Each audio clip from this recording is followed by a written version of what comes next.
Ya, hai, selamat pagi adik-adik semuanya. Senang bertemu dengan adik-adik. Kembali kita belajar ilmu budaya dasar yang ke-12, manusia dan harapan. Kalau kemarin kita sudah belajar tentang manusia dan penderitaan, tentu kita masih ingat bahwa penderitaan ternyata juga membawa harapan. Jadi, hidup selalu bergantian antara penderitaan dan harapan, dan juga keindahan itu adalah bunga-bunga dari kehidupan yang harus kita jalani dengan sebaik-baiknya. Adik-adik, di topik manusia dan harapan ini kita belajar apa saja harapan-harapan dan kenapa kita harus berharap, dan kebenaran-kebenaran apa yang perlu kita pertahankan dalam hidup ini, sehingga dalam proses kita berharap kita boleh mengharapkan sesuatu yang terbaik dalam hidup kita dan juga memberikan yang terbaik dalam hidup kita.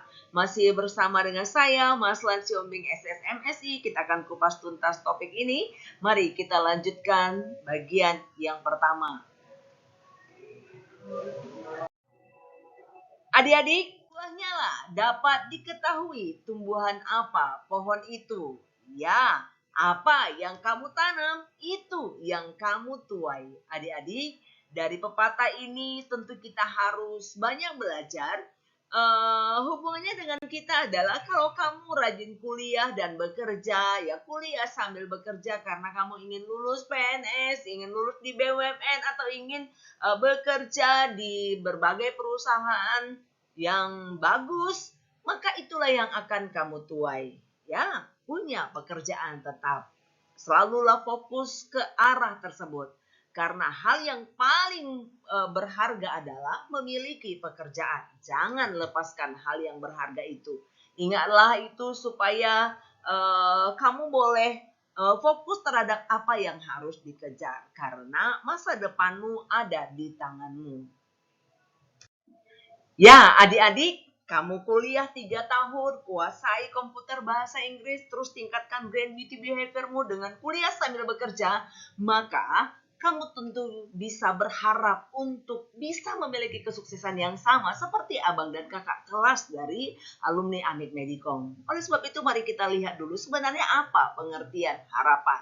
Ya, nah adik-adik, dari Kamus Besar Bahasa Indonesia kita bisa melihat bahwa harapan itu berasal dari kata dasar harap, yang artinya adalah sesuatu yang dapat diharapkan. Jadi kalau kita bisa contohkan adalah ia mempunyai harapan besar untuk dapat memenangkan pertandingan itu. Nah, sesuatu yang diharapkan atau yang akan didapat. Nah, ada juga artinya keinginan supaya menjadi kenyataan atau supaya sesuatu itu bisa terjadi. Contoh, harapanku agar kelak bisa menjadi orang berguna bagi keluarga atau bagi nusa dan bangsa. Ya, itu adalah keinginan yang kita harapkan menjadi kenyataan.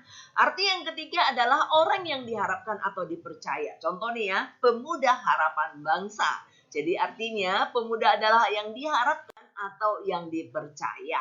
Adik-adik, kita semua punya nama tentu, dan orang tua kita memiliki harapan-harapan atas diri kita masing-masing. Ya, contoh kalau ada namanya si baik, maka orang tuanya berharap agar anak ini kelak berperilaku yang baik dan bisa menebarkan kebaikan-kebaikan. Ya, kadang-kadang nih ya, sering sekali, kadang-kadang nih kita lihat juga orang yang diberi orang tua yang memberikan nama anaknya adalah orang-orang sukses. Contoh misalkan namanya Einstein, ya. Tentu orang tua berharap agar anak ini bisa secerdas Albert Einstein gitu. Atau bahkan banyak nama yang diberikan nama-nama nabi yang ada di kitab suci. Tentu harapan orang tua agar anak ini memiliki akhlak yang bagus. Contoh ya, seorang pahlawan nasional kita Muhammad Husni Tamrin, ya, kita bisa lihat dalam buku namanya nih ya, kan Muhammadah Husni Tamrin. Nah, dalam buku ini dijelaskan bahwa Husni Tamrin itu diharapkan orang tuanya memiliki kepandaian dan dapat menghidupkan kehidupan orang banyak.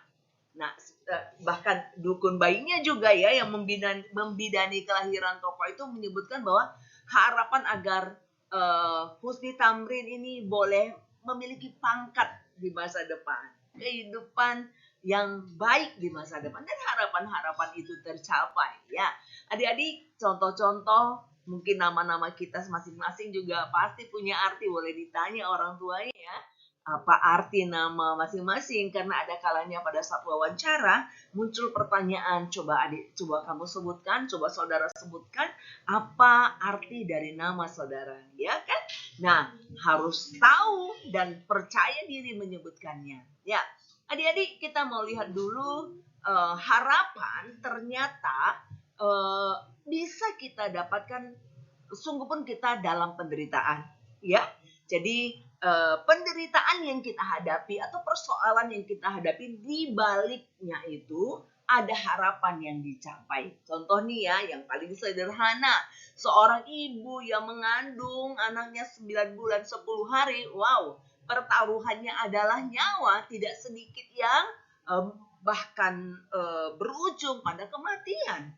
Tapi ketika seorang ibu mengandung dan dia merasakan kesakitan, bagi dia tidak ada masalah karena harapannya adalah anak ini akan bisa meneruskan nama baik keluarga. Dan tentu orang tua berharap anak ini sehat, ya, anak ini boleh menjadi anak yang boleh membawa nama baik keluarga. Ya, ada lagi penderitaan yang dialami oleh orang yang sakit, tentu berobat ke dokter, mungkin dia searching juga ada obat-obat herbal yang bisa membawa kesehatan. Ya, untuk apa dia berobat ke dokter atau obat-obat tradisional lainnya? Tentu jawabannya supaya kesehatannya pulih, ya. Nah, ada lagi penderitaan yang dialami ya kalian, adik-adik kami mahasiswa, ya kan? Kamu harus kuliah sambil bekerja. Wow, buru-buru datang. Dengan harapan apa? Yes, nilaiku bagus dan aku bisa dengan ijazah nanti, dengan kemampuan yang kumiliki, aku bisa melamar kerja dan diterima bekerja. Tentu itu adalah harapan-harapan. Ada lagi penderitaan para pejuang kemerdekaan kita. Ya, rela berkorban jiwa demi untuk satu kata, merdeka. Ya, dengan semboyan hidup atau mati, taruhannya nyawa. Adik-adik, macam-macam penderitaan.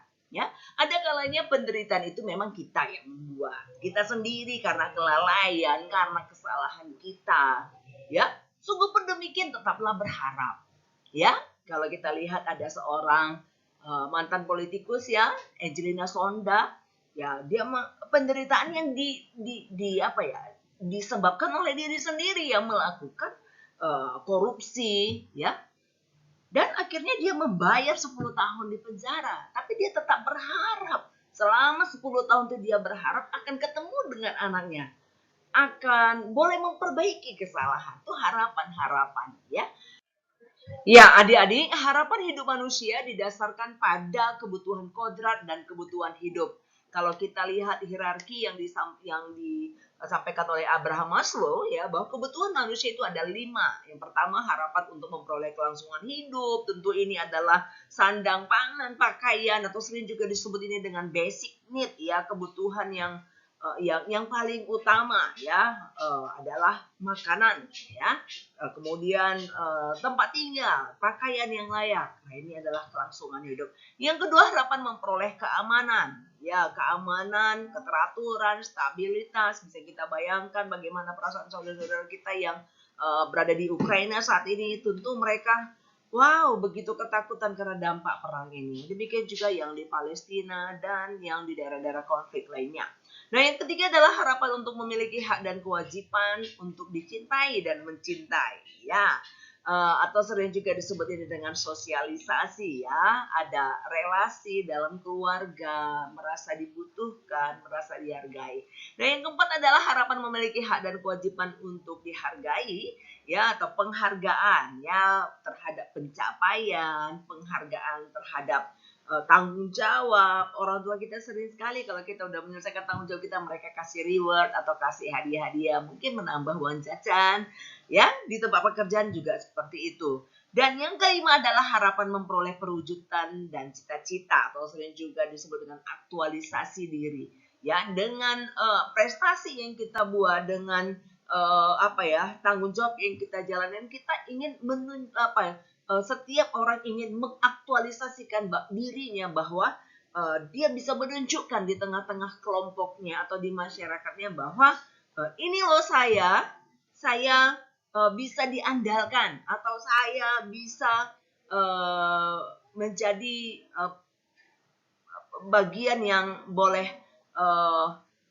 bertanggung jawab untuk tim ya. Mungkin ini bisa jadi ketua kelas atau bisa jadi pemimpin upacara atau bahkan menjadi anggota dewan atau bahkan presiden ya. Nah, ini adalah aktualisasi diri salah satunya ya. Nah, adik-adik kalau kita lihat ini grafiknya ya, semakin di bawah ini adalah semakin dasar atau basic. Nah, semakin ke atas ya, ini semakin kebutuhan yang paling terakhir. Yang paling utama ketemu dulu kebutuhan yang paling dasar-dasar tadi, sandang pangan, pakaian, terus dihargai, dicintai, kemudian juga penghargaan dan aktualisasi diri. Ini adalah hierarkinya ya. Oke, kita lihat nilai-nilai budaya sebagai tolak ukur harapan. Jadi setiap budaya itu memiliki harapan-harapan tersendiri. Bahkan dari pakaian, dari rumah adat kita bisa lihat apa sih yang diharapkan dari rumah adat ini ya. Oh, diharapkan bahwa orang yang tinggal ini akan merasa aman, orang yang tinggal di dalam rumah ini akan merasakan kebahagiaan. Bahkan di batu-batu nisan, ya di beberapa suku tertentu itu ada harapan-harapan, ya di hidup yang akan datang. Ya begitulah. Kalau kita lihat contoh, ini adalah kandungan nilai budaya dalam hasil sastra Jawa. Ini meliputi ada nilai kejuangan dan semangat pengorbanan. Ya, jadi ada di dalam setiap budaya itu sebenarnya ada nilai-nilai kejuangan, ya semangat untuk berkorban, semangat untuk berjuang. Ada nilai-nilai kerumah tanggaan dan ada nilai-nilai kemandirian kaum wanita, ya karena grup sosial yang paling kecil itu adalah keluarga. Nah, mari kita lihat nilai kejuangan yang dijadikan tolak ukur yang selanjutnya diharapkan agar dimiliki oleh warga masyarakat, ya. Warga masyarakat. Di antaranya adalah kesetiaan. Ini diharapkan kesetiaan, kesungguhan, pengamatan untuk pengabdian pada tugas, pemberian nilai pada setiap jenis pekerjaan, disiplin dan watak pejuang. Ini adalah nilai-nilai kejuangan. Ingat ya, disiplin ya. Ya, berikutnya adalah nilai-nilai kerumah tanggaan yang diharapkan berkembang di setiap keluarga. Karena ingat, kelompok masyarakat paling kecil itu berada di tengah keluarga, ya berada dalam keluarga. Tentu yang diharapkan pertama adalah keluarga yang dibentuk itu melalui proses pernikahan yang benar, yang sah, sesuai dengan agama, adat istiadat, ilmu pengetahuan, yang undang-undang yang berlaku.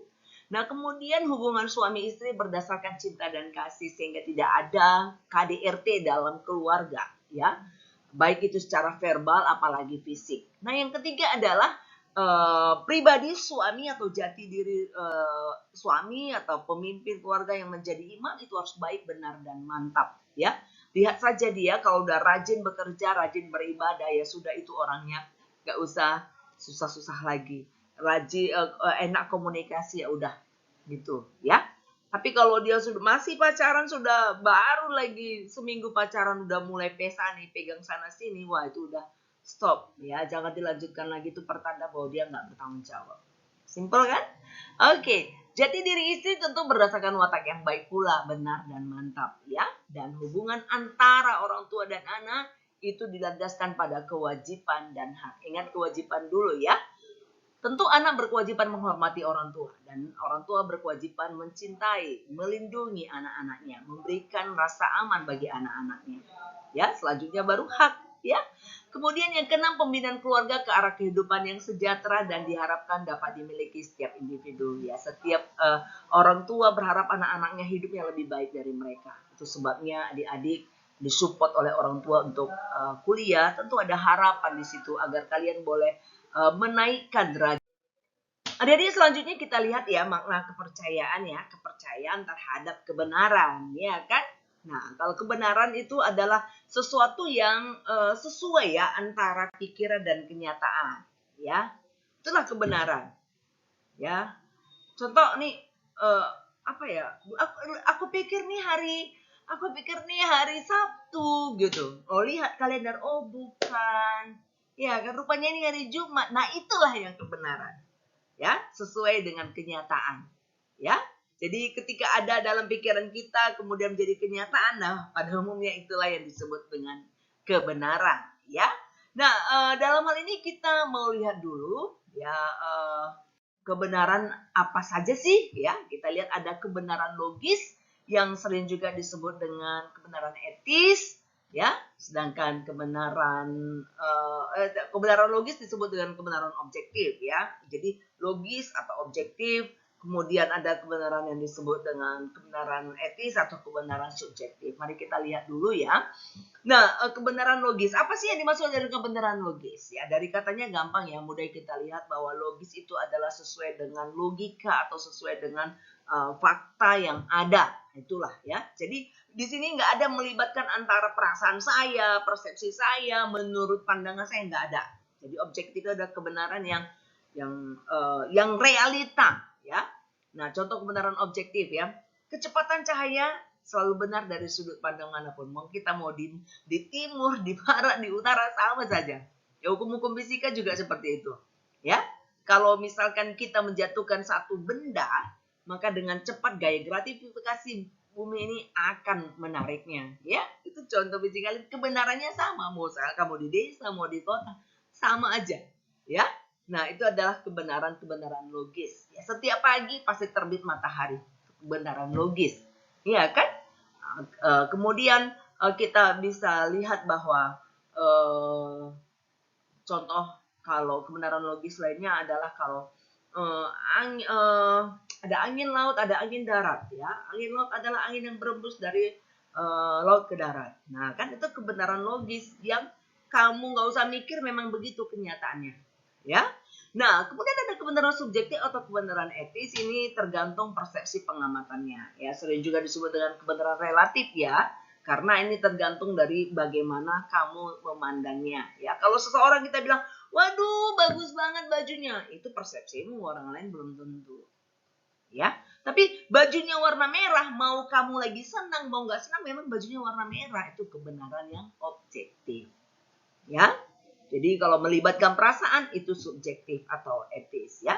Nah, contoh perbedaan kebenaran objektif dan subjektif. Ya, masih tahu ya binatang kaki seribu, ya. Binatang kaki seribu, ya. Kalau kita sering bilang kaki seribu, ternyata setelah diteliti ternyata binatang kaki seribu itu nggak sampai 1000 kakinya, hanya 666. Iya kan? Berarti itu bukan kebenaran yang logis. Ya, tapi bisa jadi kebenaran logis apabila misalkan gini, kita mengatakan kita mengatakan bahwa binatang kaki seribu memiliki kaki 66. Jadi kaki seribu itu namanya dimasukkan. Nah, itu bisa menjadi kebenaran yang logis, yang benar, gitu ya. Oke, nah, mari jadi kita lihat dulu apa sih dasar kepercayaan, ya, kebenaran, ya, kebenaran. Nah, jadi kita bisa percaya pada diri sendiri, ya, atau kalau percaya pada diri sendiri ini adalah sesuatu yang memang mutlak lah kita miliki. Kita harus bisa meyakini bahwa kita bisa, ya. Kalau kita nggak bisa, kita harus berusaha apa saja untuk meningkatkan kemampuan kita sampai kita bisa, ya. Kamu harus percaya bahwa yes, orang lain bisa ngomong bahasa Inggris. Ya, aku juga bisa karena aku punya alat ucap yang sempurna. Punya banyak fasilitas untuk belajar. Ya, kamu membangun kepercayaan. Biasanya semakin banyak kemampuan seseorang, percaya dirinya semakin tinggi. Itu biasanya. Ya. Nah, ada kepercayaan kepada orang lain, mungkin kepada sahabat, kepada orang tua, kepada kawan, kepada guru, ya, kepada pemimpin agama, pemimpin partai, pemimpin negara, itu percaya pada orang lain, ya. Nah, kalau kepercayaan kepada pemerintah, ya, ini kita lihat dulu ya, berdasarkan pandangan teokratis, sebenarnya pemerintah itu berasal dari Tuhan, ya, karena semua adalah ciptaan Tuhan. Jadi siapa yang menjadi pemerintah dalam hal ini sebagai khususnya raja, ya, itu sebenarnya langsung dipilih oleh Tuhan. Ya, zaman dulu kan kerajaan-kerajaan, ya. Nah, itu dia. Ada juga kepercayaan kepada Tuhan. Ya, kepercayaan kepada Tuhan ini adalah ya tali yang kuat lah ya untuk menghubungkan rasa manusia kita dengan Tuhan. Tapi ada juga orang sih yang nggak percaya dengan Tuhan, disebut dengan ateis, gitu ya. Nah ini jenis-jenis kepercayaan yang ada di sini. Kita lihat dulu apa saja usaha untuk meningkatkan kepercayaan kepada Tuhan. Tentu dengan ibadah, ya. Kemudian kita juga boleh menolong sesama. Kita boleh juga mengekang nafsu kita untuk tidak tamak, tapi lebih mendahulukan oleh orang lain. Kemudian ya kita menekan perasaan dengki, iri, cemburu, sakit hati. Itu sebenarnya adalah cara kita mendekatkan diri kepada Tuhan, karena kita tahu bahwa Tuhan itu suci adanya, maka kita berusaha bagaimana untuk hidup benar sesuai dengan ajaran yang Maha Kuasa. Nah, adik-adik, kita boleh lihat bahwa perasaan optimis ya, bahwa kebaikan dalam tingkah laku akan membawa kebaikan dan mengalahkan kejahatan. Jadi penting sekali ada perasaan atau ada rasa optimis atau harapan yang optimis ya. Karena dengan demikian atau maksudnya dengan berbuat baik, kita boleh berharapkan kebaikan akan datang. Karena apa yang kita tanam itu yang kita tuai kan? Di awal tadi sudah kita bicarakan. Nah, adik-adik, ini adalah hal-hal yang penting yang bisa kita kupas pada pertemuan ini. Jika masa lalu jadi kenangan, masa depan adalah harapan. Jika bekerja jadi ASN mungkin atau bekerja di BUMN sudah menjadi keinginanmu, ya kuliah sambil bekerja sudahlah menjadi keharusan. Ya, adik-adik terima kasih ya, semoga bermanfaat. Dan satu lagi pantun khusus untuk adik-adik, di mana itik ramai berenang kalau bukan di dalam kali. Jika adik ingin jadi pemenang, ayo kirimkan lamaran kerja, harus berkali-kali. Ya semangat ya.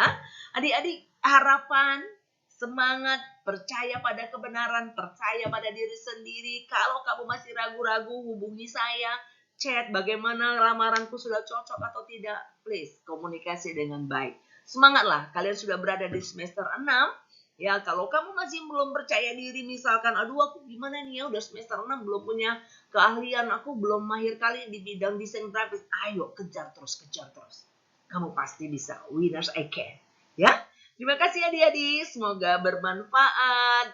Apabila ada pertanyaan, langsung komunikasi kita di grup WA dan tugasnya akan dikirimkan di grup chat. Kita akan komunikasi di sana, tanya jawab di sana ya.